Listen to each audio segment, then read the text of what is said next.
Nations in Western Africa are endowed with diverse resources and growth opportunities. However, they are saddled with a huge public debt burden. Most countries in West Africa spend over 23% of their revenue on public debt servicing. Therefore, they are often unable to provide basic amenities that would improve the quality of life for their citizens. But the major concern you see with most of the developing countries, especially African countries, is the fact that they don't have the capacity to pay back. One, and again, the debt spending, infrastructural spending and the rest is not that well efficient. So over time, you see the fact that people borrow money to take care of any particular sector of the economy, but the problem is still there. So this creates a major concern and raises a big question as to monitoring debt accumulation among countries.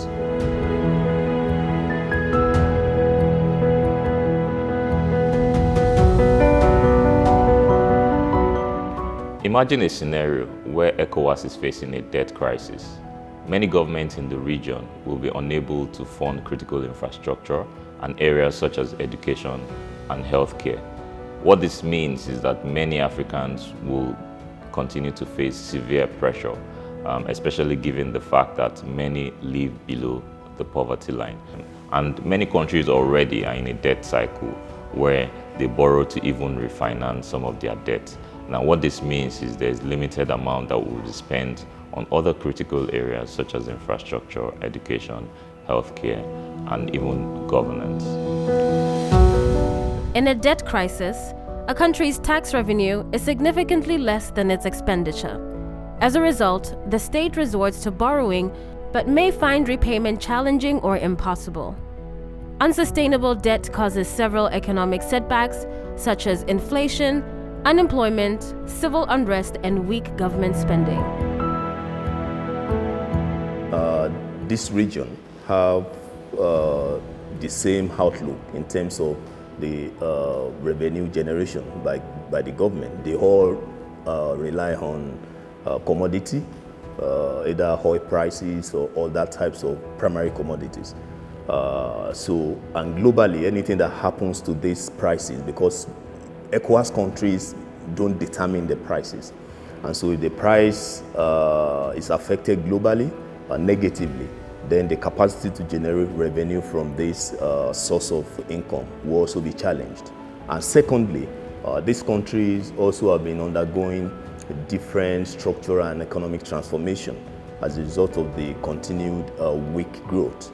So if you put all this together and you also look at the rate at which the countries are accumulating debts over time, naturally you are going to ask yourself, at what point do we stop? Nigeria is West Africa's most populous nation and plays a prominent role in ECOWAS. Despite being a political and economic reference point for most countries in the region, Nigeria's debt profile is staggering. In 2020, debt servicing gulped 72% of the nation's revenue. Nigeria should be worried about the fact that debt has been accumulating significantly. Debt will not be paid with the use of GDP because GDP is also contributed to by the private sector and other economic agents. But revenue is what goes to the government, and revenue is what will be used to service debt. And as far as our debt service to revenue is concerned, we are not doing well. So first of all, you want to look at whether the country is able to pay back the debt. So if you are able to pay back the debt over time, and you're able to maintain sustainability of debt repayment, good. But in the case of Nigeria, that is a big challenge. It's a challenge because, first of all, we don't have our revenue capacity is challenged. So we keep borrowing, but we don't have what it takes to repay. So it doesn't matter what you use the money for, whether it's efficiently spent or whether you don't spend it well. But the main concern is you cannot pay this money back without injuring the system, without affecting some other macro stability.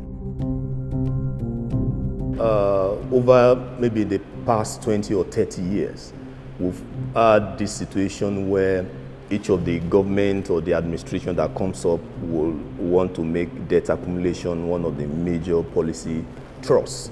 And the reasons are clear. First of all, we have a serious infrastructural problem that would take not just our usual budgetary allocation to fix. We need to go into getting huge amount of money, either from the private participants or from the public side. First of all, the government's revenue is challenged, as we've said before. Again, we don't have much of private investments, whether domestically or foreign participants coming to Nigeria. And we need to fix the infrastructure problems. So this gives rise to daily increase in the rate of debt accumulation in Nigeria. One of the key drivers of rising public debt in Nigeria is falling commodity prices.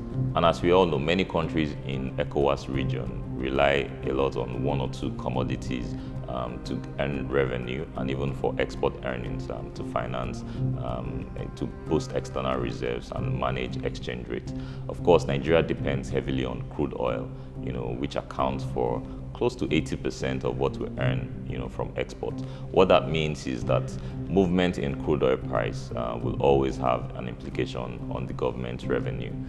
In 2020, we saw how with COVID-19, crude oil price declined to about $9 per barrel in April. What that means is that revenue declined significantly, particularly when you look at the government coffers. In essence, with that decline in revenue, the government resorted to borrowing. In 2020 alone, Nigeria added 5.5 trillion naira to its debt profile. Now that's huge. That's the highest we've ever added to the country's debt profile in just 1 year. So it tells you that commodity prices are very key in driving debt, moving debt upwards. If you look at Nigeria's structure of debt, 62% of our debt is on domestic debt, while 38% goes to foreign debt. Now, if you look at the further breakdown of the foreign debt, a lot goes to multilateral agencies like the World Bank, the IMF. There are also debts accruing to bilateral countries and also debts that are commercial in nature, like the issuance of Euro bonds and some other foreign denominated bonds. Now, the debt for multilaterals, monies owed to multilateral agencies like the World Bank and the IMF, accounts for about 20% of total debt in Nigeria as at the end of 2020. What that means is that even if Nigeria were to be granted some debt relief, the share would be quite insignificant and low. If multilateral agencies allow for a 50% cut of debt, what that means is there's still going to be a significant chunk of debt that will need to be paid. The other thing about debt relief is that if you look at 2005, particularly when many African countries were forgiving of their debt, and now you would see how much debt has grown significantly in the last 10-15 years, despite the fact that many of these countries were granted debt relief. So it's not necessarily a solution, as it were. It's probably a short-term measure to be able to ease some of the pressure of the country. But at the end of the day, the concerns and the need to even borrow more will continue in the region. One of the key alternative sources is to be able to tap into the private sector and leverage on private capital to finance Africa's developmental needs. PPPs are things that can be looked into. PPPs, concessionings, being able to get funding from private sector partners. But what's more important is the fact that we need to have a very strong and viable legal and political framework that is able to support the accumulation of this capital from the private sector and ensure that there's transparency, accountability, and to reduce every form of unpredictability as far as policies are concerned. It's quite unfortunate that most countries are in a precarious situation where they need to spend massively on infrastructural development and some other things to keep the economies afloat, given that many countries are just recovering from recession. So it is unsurprising that most countries will borrow at this time, but in the interim, countries should start looking beyond borrowing and start to see a way of ensuring efficiency within their debt management framework, try to see a way of implementing sound fiscal policies, try to see a way of harnessing the private sector. There are some projects that is a private sector business that the government can just find a way of engaging the private sector to do it. And there are some other places where the government can do a private sector partnership. In March 2021, the Nigerian Economic Summit Group set up the Debt Management Roundtable with the support of the Open Society Initiative for West Africa. The roundtable seeks to provide evidence-based insights and engage policymakers in sustainable debt restructuring in West Africa. One of the things we are looking at is being able to look at other indicators and also pay more attention to other indicators of debt sustainability in the region. For instance, there's a lot of emphasis on debt to GDP. Yes, it is important, like as you would see in other countries in several regions across the world.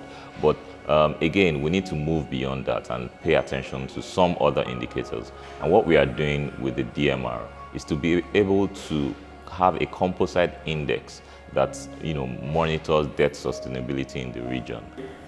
Beyond just talking about the numbers, that like we have seen over the years, people trying to put numbers to some of these problems, the current research we are embarking on is trying to see a way of identifying drivers, identifying silent points from the numbers, and trying to prefer solutions as to how many of these ECOWAS countries can solve the problem of debt accumulation and at the same time achieve sustainable economic growth. The Debt Management Roundtable seeks to achieve is very simple. That the Nigeria or ECOWAS countries are facing some levels of debt accumulation crisis is not new. We all know that. In fact, there have been different interventions from these countries with respect to making sure that the countries attain debt sustainability. So what this roundtable is interested in doing is to go beyond the usual debates or analysis about are we able to pay back, how much should we borrow or not, but to critically ask some questions which relates to the regional impact of debt accumulation. To learn more about sustainable debt, visit www.dmrwa.com or follow us on social media using the handle @sustainabledebt.